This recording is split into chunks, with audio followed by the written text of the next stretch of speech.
Los Angeles is full of haunted houses, but few carry the charm and mystery of the one that once belonged to Gene Wilder.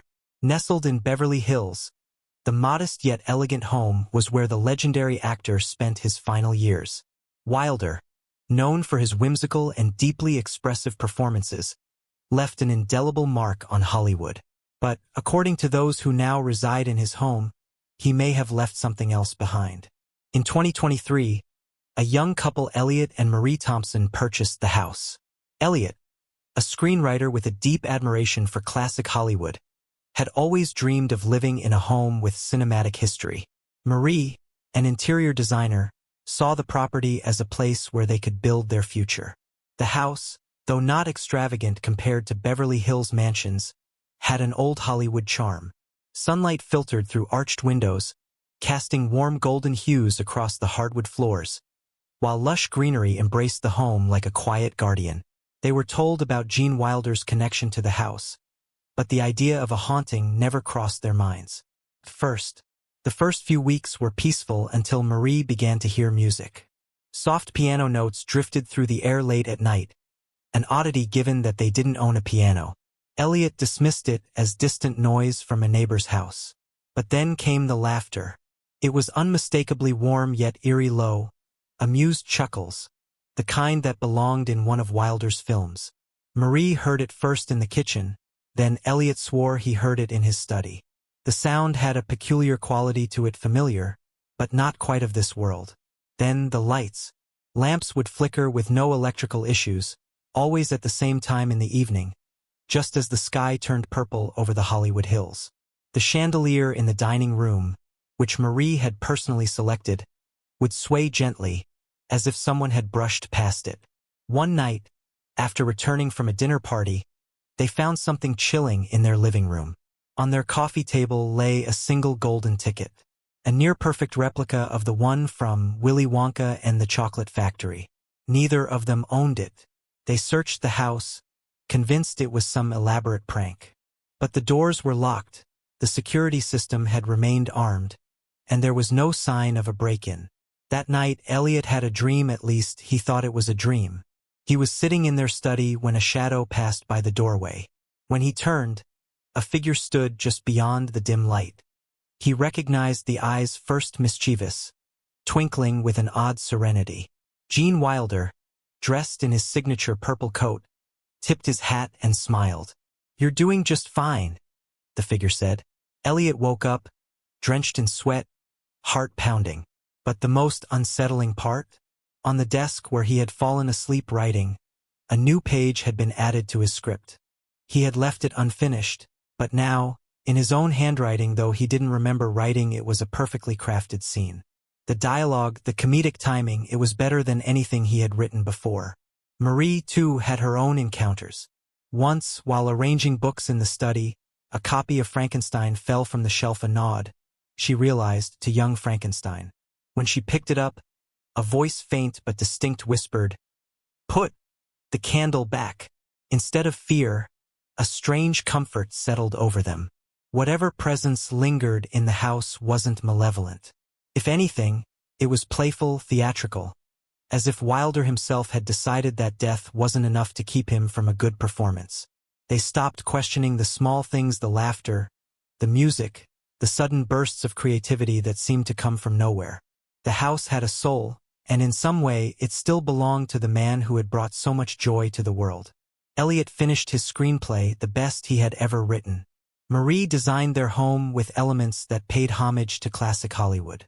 And every now and then, when the sun set over the hills, they would raise a glass of wine, waiting for that familiar chuckle to join them. Because some spirits don't haunt. They simply linger, watching the show. The days in the Wilder house stretched like golden taffy, warm, slow, and strangely sweet. The old wooden floors creaked beneath their feet, not from age, but as if responding to their presence, whispering secrets of the past. Dust motes floated lazily in the beams of afternoon light, caught in a silent ballet, and the ivy outside, thick and unkempt, curled around the house like a pair of gentle, knowing hands. Elliot spent his mornings in the study, where the scent of aged books mixed with the faintest trace of something floral, lavender, maybe, or the ghost of old cologne. He often caught himself pausing, fingers resting on his keyboard. His mind suddenly flooded with an idea so crisp, so perfectly timed, it felt gifted. As if someone had leaned over his shoulder and whispered, "No, no, funnier here. Try this." Marie, ever the skeptic, had started speaking to the house. It was something subtle at first, done half in jest. A murmur under her breath when she misplaced her sketchbook. A dry thanks, Jean, whenever the chandelier flickered in the dining room. But it was when she truly acknowledged the presence, truly let herself believe, that the house seemed to respond in earnest. It was a cool September night when she decided to repaint the guest bedroom, the one that always seemed just a little colder than the rest. She had picked a soft cream color, something bright to offset the heavy wooden beams overhead. She laid down the first stroke of paint, smooth and deliberate, before a sudden breeze rushed through the room. The windows were shut, but the air carried with it a scent, something oddly nostalgic, something that made her throat tighten. She turned her head slowly, expecting nothing, and yet there it was. The faintest impression in the dust of the floorboards. The distinct shape of a shoe print, as though someone had been standing just behind her, watching, waiting. The print was small, refined, nothing like Elliot's heavy work boots or her own slender sneakers. And then, as suddenly as it had appeared, the scent faded. The air grew still. The chandelier in the hallway swayed ever so slightly before settling into silence. She didn't mention it to Elliot at first, didn't want to feed into what was quickly becoming an unspoken truth between them. But that night, as they lay in bed, a quiet hum drifted through the house, soft, melodic, almost like a lullaby. Elliot shifted, listening. "Do you hear that?" Marie swallowed. Yes. They stayed like that for a long time, the silence pressing around them between the notes, between their shared breaths. Neither one moved, neither one spoke, afraid that the slightest sound might break whatever spell had settled over the house. And then, just as gently as it had begun, the music faded. Only the house remained, waiting, watching. Don't forget to subscribe and like if you liked this story. The next day dawned with a languid brilliance that seemed to seep into every corner of the house, as if the sun itself were gently coaxing the memories out from the shadows. In the study, where Elliot still lingered over a scattered pile of notebooks and stray thoughts, the soft clatter of rain against the windowpane created a delicate counterpoint to the low hum of the old radiator. The atmosphere was thick with the scent of aged paper and a trace of peppermint, a fragrance that seemed inexplicably familiar, as though it carried a whisper of laughter and long-forgotten stories. Every object in the room, the worn leather armchair with its gentle indentations of past occupants, the brass lamp that cast elongated shadows across the time-worn wooden desk, the faded family portrait hanging crookedly on the wall, spoke in a quiet, persistent murmur, urging him to listen closely to the secrets embedded in the walls. Meanwhile, Marie wandered the house in search of her own answers. Her footsteps on the polished floors echoed softly as she moved from room to room, her eyes drawn to the interplay of light and shadow in the long corridor lined with antique mirrors and sepia-toned photographs. In one particularly expansive hallway, the chandelier overhead swayed imperceptibly, its crystals catching the light in tiny rainbows that danced across the patterned rug. Here, the house revealed a hint of its dual nature, both a silent witness to years of lived history and a vibrant stage for the intangible. A gentle murmur, like the rustle of silk against skin, seemed to trail her every move. It was as if the spirit of the house, perhaps even that of Gene Wilder himself, was beckoning her to slow down, to notice the delicate brushstrokes of memory that intermingled with the present. That evening, as twilight deepened into a velvety indigo, the boundaries between the past and the present grew ever more porous. In the dim glow of a single lamp in the living room, Elliot and Marie found themselves seated side by side on a time-worn settee, their eyes fixed on a peculiar object that had appeared on the coffee table. It was a small, intricately carved music box, its wooden surface adorned with faded motifs that evoked scenes of bygone vaudeville acts and whimsical magic. When he opened it, a tinkling melody filled the room, notes so achingly familiar that they seemed to resonate with the cadence of old film scores, as if echoing the very laughter and bittersweet humor of a lost era. The sound was gentle yet insistent, urging them to remember and to feel, stirring in their hearts both a longing for what once was and an anticipation for what might still be uncovered. Outside, the garden offered its own realm of quiet wonders. Under the silvery glow of a rising moon, Marie stepped onto the dew-laden grass, each blade shimmering like a filament of memory in the nocturnal hush. The hedges and wild vines, twisted together in a secret embrace, whispered tales of hidden rooms and silent conversations shared beneath starlight. A cool breeze stirred the leaves, and for a fleeting moment, a faint shape could be discerned among the shadows, a figure whose outline was as transient as smoke yet possessed an unmistakable grace. In that suspended instant, the garden became a living canvas, painted with the muted hues of twilight and the soft brushstrokes of a presence that was neither fully here nor completely gone. As the night deepened, the house itself seemed to pulse with an unspoken rhythm. Every creak and sigh, every shifting shadow and flicker of light, wove together an ongoing dialogue between the living and the legacy of a man whose very spirit had transformed this home into a repository of magic and mystery. In the quiet spaces between heartbeats and in the pauses between whispered echoes, the ghost of Gene Wilder lingered, a benevolent, playful force who continued to inspire unexpected moments of creativity and solace. With each passing hour, as the rain tapped an ever-quiet cadence on the roof and the wind carried hints of long-distant laughter, the narrative of the house unfurled like an unfinished screenplay, leaving Elliot and Marie suspended in a delicate balance of wonder and uncertainty, ever poised on the threshold of revelations yet to be written. The night wrapped itself around the house in a slow, deliberate embrace. Outside, the wind stirred the ivy that clung to the brick walls, its leaves rasping against the windows in a secretive whisper. The garden, bathed in the cold glow of moonlight, swayed gently with unseen movement. The old lemon tree in the back shuddered, as if someone had brushed past its low-hanging branches. The world beyond the house grew quiet, as if holding its breath, waiting. Inside, the air carried a weight, not oppressive, but thick with something unseen. Presence. A quiet watching.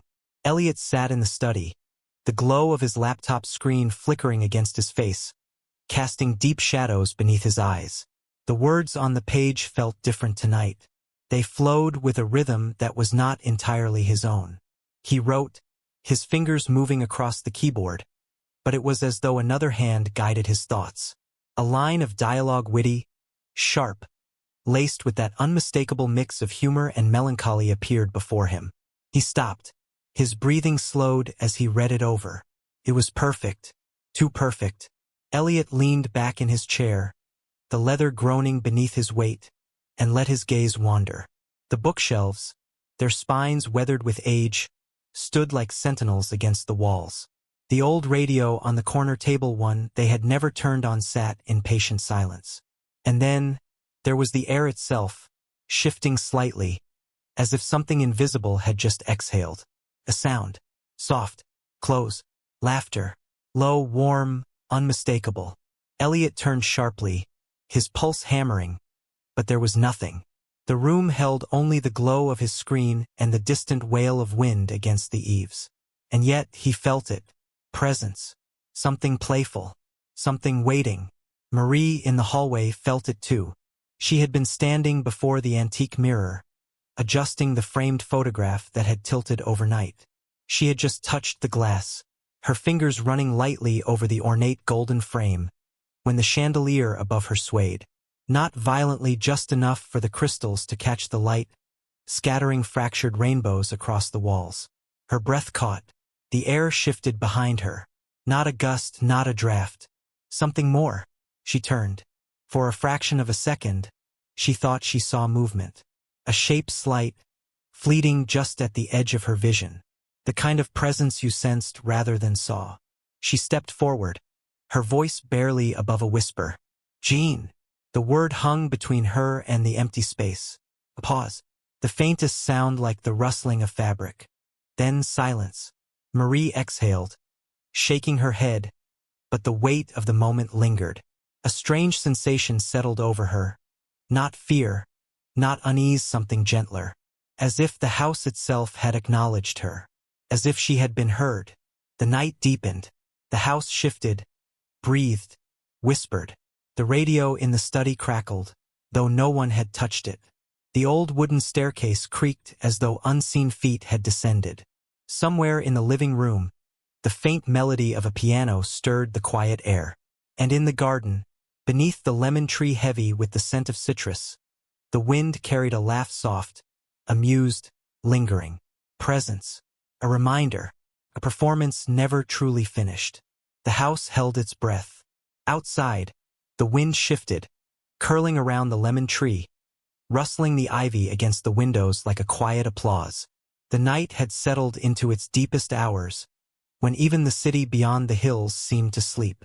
And yet, inside the house, time wavered. There was something unfinished here, something waiting for its final curtain.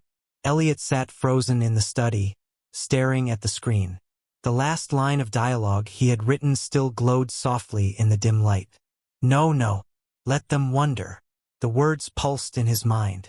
He hadn't written them, at least not consciously. His fingers had moved, but the thought, the phrasing, the cadence, it wasn't his. It was his, Wilder's. A soft exhale filled the room. Not his own. Elliot turned his head slowly. Across the study, in the high-backed chair near the bookshelf, sat a figure. Gene Wilder, or something like him.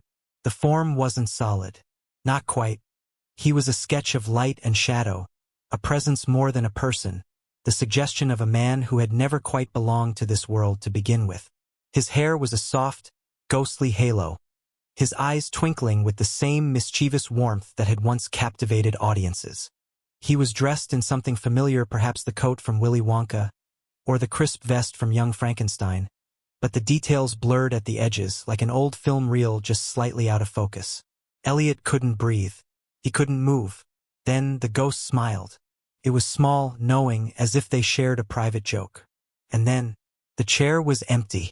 The presence was gone. The study fell into silence again, save for the soft hum of the radio, still crackling on the table. Elliot let out a slow breath, his pulse hammering, his skin buzzing with something he couldn't explain. And then he laughed. A small, breathless laugh, because what else was there to do? Because it was absurd and wonderful and impossible, and yet, it had happened. Marie appeared in the doorway, her eyes wide. "You heard it too, didn't you?" she whispered. Elliot nodded. She hesitated, then stepped forward, lowering herself onto the arm of his chair. The study, the whole house, felt different now. Lighter, as if some invisible weight had finally lifted. Marie reached out and touched the music box on the desk. Slowly, carefully, she turned the small golden key. The melody spilled into the air, gentle, whimsical, achingly nostalgic. For the first time since moving in, they weren't afraid. Gene Wilder had been here. Maybe he still was. But he wasn't haunting them. He had been waiting. And now, perhaps, his curtain call had finally come. Outside, beneath the lemon tree, the wind stirred one last time, carrying the echo of laughter into the night. And then the house was quiet. Don't forget to subscribe and like if you liked this story. The house held its breath. Outside, the wind shifted, curling around the lemon tree, rustling the ivy against the windows like a quiet applause. The night had settled into its deepest hours, when even the city beyond the hills seemed to sleep. And yet, inside the house, time wavered. There was something unfinished here, something waiting for its final curtain. Elliot sat frozen in the study, staring at the screen. The last line of dialogue he had written still glowed softly in the dim light. No, no, let them wonder. The words pulsed in his mind. He hadn't written them, at least not consciously. His fingers had moved, but the thought, the phrasing, the cadence, it wasn't his. It was his, Wilder's. A soft exhale filled the room. Not his own. Elliot turned his head slowly. Across the study, in the high-backed chair near the bookshelf, sat a figure. Gene Wilder, or something like him. The form wasn't solid. Not quite. He was a sketch of light and shadow, a presence more than a person, the suggestion of a man who had never quite belonged to this world to begin with. His hair was a soft, ghostly halo, his eyes twinkling with the same mischievous warmth that had once captivated audiences. He was dressed in something familiar, perhaps the coat from Willy Wonka, or the crisp vest from Young Frankenstein, but the details blurred at the edges like an old film reel just slightly out of focus. Elliot couldn't breathe. He couldn't move. Then the ghost smiled. It was small, knowing, as if they shared a private joke. And then, the chair was empty. The presence was gone. The study fell into silence again, save for the soft hum of the radio, still crackling on the table. Elliot let out a slow breath, his pulse hammering, his skin buzzing with something he couldn't explain. And then he laughed. A small, breathless laugh, because what else was there to do? Because it was absurd and wonderful and impossible, and yet, it had happened. Marie appeared in the doorway, her eyes wide. "You heard it too, didn't you?" she whispered. Elliot nodded. She hesitated, then stepped forward, lowering herself onto the arm of his chair. The study, the whole house, felt different now. Lighter, as if some invisible weight had finally lifted. Marie reached out and touched the music box on the desk. Slowly, carefully, she turned the small golden key. The melody spilled into the air, gentle, whimsical, achingly nostalgic. For the first time since moving in, they weren't afraid. Gene Wilder had been here. Maybe he still was. But he wasn't haunting them. He had been waiting. And now, perhaps, his curtain call had finally come. Outside, beneath the lemon tree, the wind stirred one last time, carrying the echo of laughter into the night. And then the house was quiet. In the days that followed, the house remained warm, welcoming. The strange occurrences lessened, the flickering lights, the whispers in the hall, the soft creaks of unseen footsteps. But sometimes, in the golden hush of late afternoon, Elliot would sit in the study and feel something just over his shoulder. Not a weight, not an intrusion, just a presence. One evening, Marie found an old photograph tucked into the pages of a forgotten book on the shelf.